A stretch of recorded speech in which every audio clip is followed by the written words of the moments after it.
benchmark rate? Yeah, what does it stand for?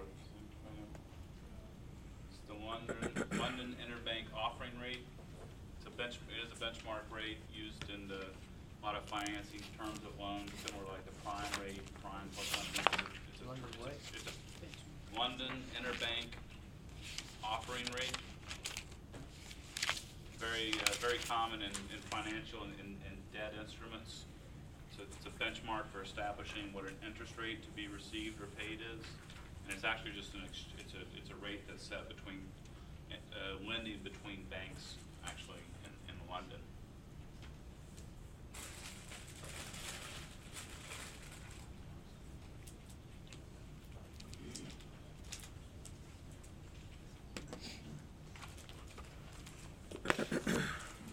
This company starts out and they have $20 million in outstanding debt. How much do they have to pay on that debt on a semi-annual basis?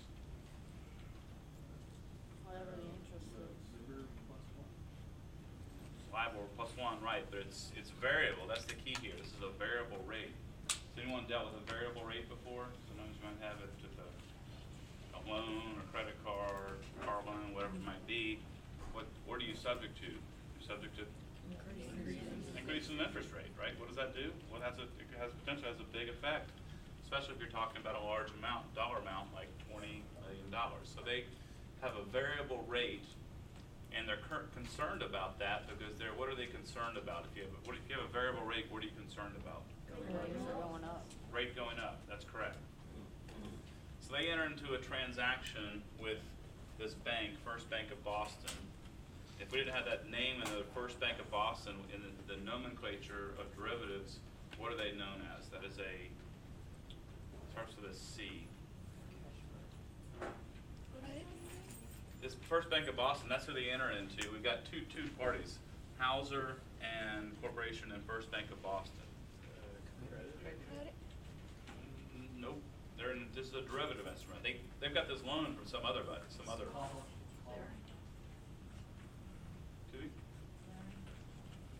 Counterparties? Yeah, thank you. Counterparties. Okay, that's what you are in derivative trades, derivative agreements. You have counterparties. You've got one person on one side, one on the other. The other person is a counterparty. So they enter into an agreement with the bank for an interest rate swap, so that it allow them to pay a fixed rate of 7% in exchange for receiving interest based on the LIBOR rate. So they're going to pay an amount, and then they're going to simultaneously pay and simultaneously receive. Now we have this concept in derivatives that we have a concept that starts with, do we actually pay the money out?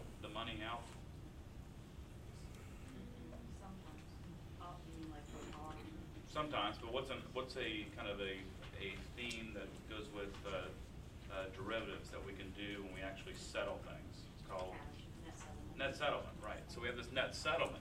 So what we're going to do is there's three components here. Okay, so this is what we do. There's three components to doing the accounting for this. We have to account for the interest that we're going to actually pay on the note. That note's separate. That person that gave us the bank that gave us the note, that $20 million, they don't care if we hedge or not. What are they concerned about? Receiving their interest payments and their money based on the terms, and their terms are LIBOR plus 1%. So you have to bifurcate or separate the two things out between us actually paying this interest to the bank. That's our standard commitment or our obligation. And then secondly, we have to account for this derivative instrument. In this case, we've done options before. This is called an interest rate swap.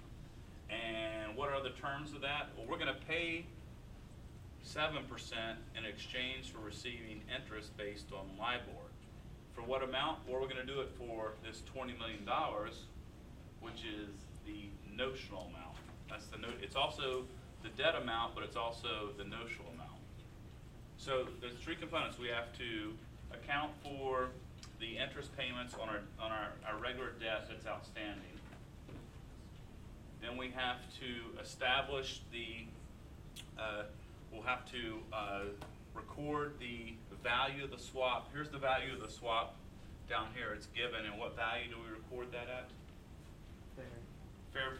value, we put it on the balance sheet, and then we have to settle this swap instrument, because the terms are that we will actually settle, it calls for settlement of this amount at the end of June or December, which coincides with the interest period date. So this just like the other derivatives that we've done, there's a pattern to this.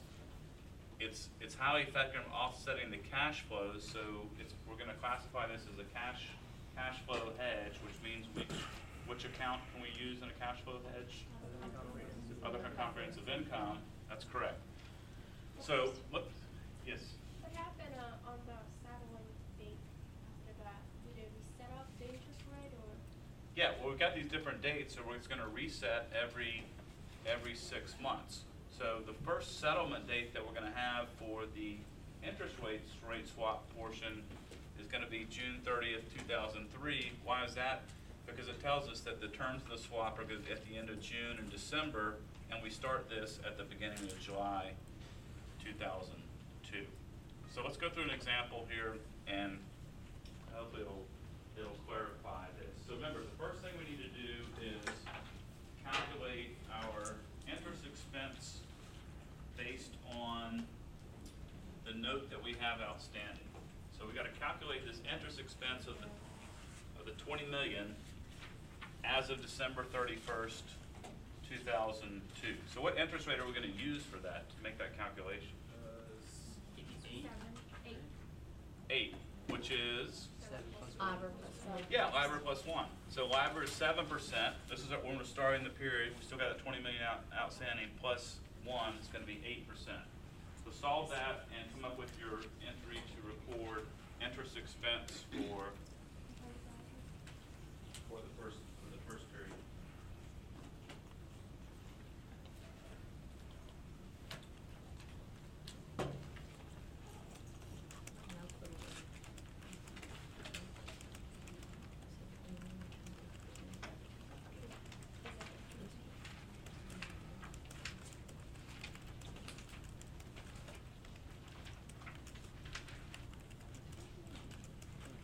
Okay, what's our interest expense for the period? 1,600,000. Why is that? Oh, I don't know. I said 20 million times 8%. Okay, for what period of time are we dealing with?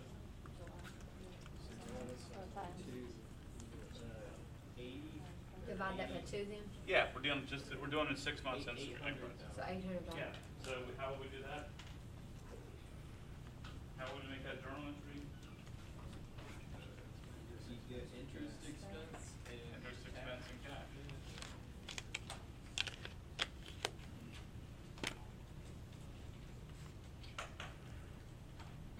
$800,000. Everyone following that so far? Let me see that again. So interest expense 800,000, cash is 800,000. So recall, I said there's 3 things you have to do. Record the regular interest expense on our note, which we just did. And we would have to settle the swap, secondly, and record the value at fair market value. We're not going to settle the swap because we don't actually start that until the following June. But we do have to show the value of this swap on our balance sheet at fair market value, the values given. When you say settle the swap, what's the swap? What is that swap? Well, it's, Is it going to be an interest rate? that's what it is. It's an interest rate swap. So what the swap is, this where we say right here that we're going to pay this company 7% of $20 million. So if we were doing this, if we both wrote checks to settle or swap this amount, what check would we write to our counterparty, First Bank of Boston, on a semi-annual basis? How much would that be? Is it down 7%? Yeah. What does it? It says would allow the company, us, to pay a fixed rate of 7%. 7% times 20 million times Exchange for 1/2 this is how much? 700,000. 700,000. So the swap is, instead of paying the LIBOR plus 1, we would pay just a fixed Well, what are we doing? We're paying them, and what do we? If we pay them, what are they doing for us? exchange We send for fixed rate. Give us a They're gonna fixed pay rate. us, right? And what are they gonna pay us? the difference, anything No, it says it. Read this line right here, starting in May 2002. May That tells you 2002. exactly what's gonna happen in the swap. The company negotiated first round of interest rate swaps that would allow the company to pay a fixed rate of 7% in exchange for receiving interest based on the LIBOR rate. So, But the LIBOR rate is 7%, so what's the difference? well, this is over a period of, what, 24 months. The LIBOR rate down here is not, it changes. Because it's variable.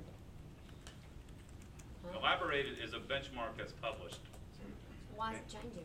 Depending on the economy. Yeah, it depends. It's Oh. market-based. Oh, So the concept here is, we're gonna pay, what, if we agree to pay someone 7%,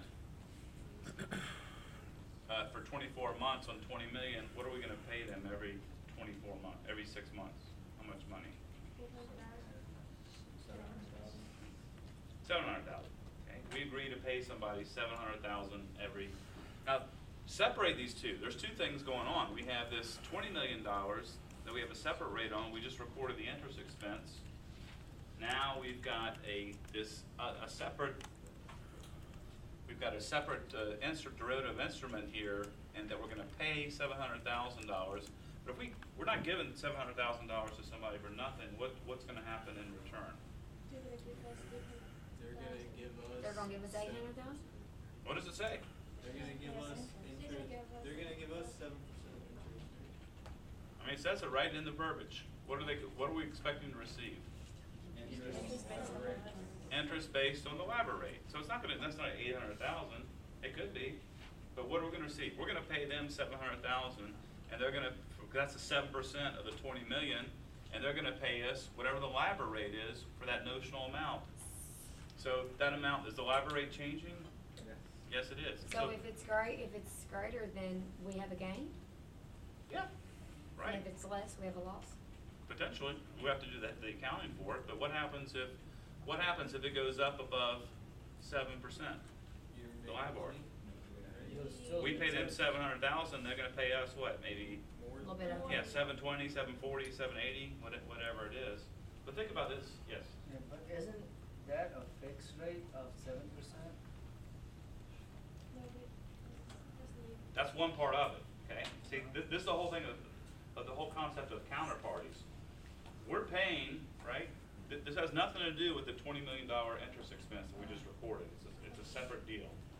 So we've agreed, the swap, you have to have two parties that agree to two different things. Okay? We agreed to pay 7% on $20 million, and they agreed to pay us the LIBOR rate. So we know what we're gonna pay them, 700,000. Every time. They're gonna pay us the LIBOR rate. They'll pay us less than 700 if it's below 7% or more if it's above. So they're hoping the LIBOR rate goes down? Yeah, right, exactly. We're hoping it goes up. That's correct, right? This is kind of a high-end gambling, right? Just like the football game, you try to match people up. Somebody believes they're gonna win by 6 points, and somebody believes they're gonna lose by 6 points, or whatever it is. Just you're matching this up. We don't know the mechanics of what the interest rate's gonna do. We just know this company is, what is this company concerned about? They got a variable rate, and they're worried that it could potentially go up and increase their interest expense. They've entered into this hedging derivative, an interest rate swap, to mitigate that risk. Now, are we actually gonna pay, let's say are we actually gonna write them a check for $700,000 each No. time, do you think? No.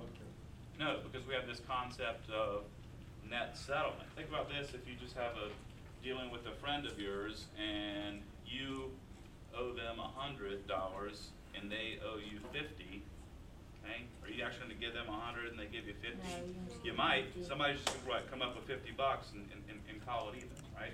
It's a net settlement, right? You net the two together, the difference. So we're not gonna exchange, we're not gonna have to pay that actual interest, we just have to pay the difference based on the terms of the swap. So, the second thing we do in this situation, we record an interest expense, we have to put the swap on the balance sheet at what value? Fair value. And so positives here will be assets and parenthetical would be a liability. So what we have to do, that swap value is $27,990. What will we have to do to that? Debit or credit? Debit. Debit, because it's an asset. We debit what? What account? Yeah, an interest rate swap asset is these remember these derivative instruments, this value here is separated out. Just like we had the total value of those options, this derivatives they have value in themselves. So we have debit, derivative, or interest rate swap asset, that's our derivative instrument, and what will we credit? Right, because it's a cash flow hedge, we can make the adjustment to the contract.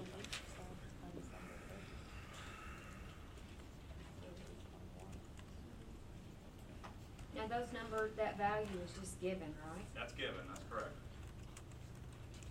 That's found out, that has market, it's derived from the market, in this case it's given. So these are our first two entries.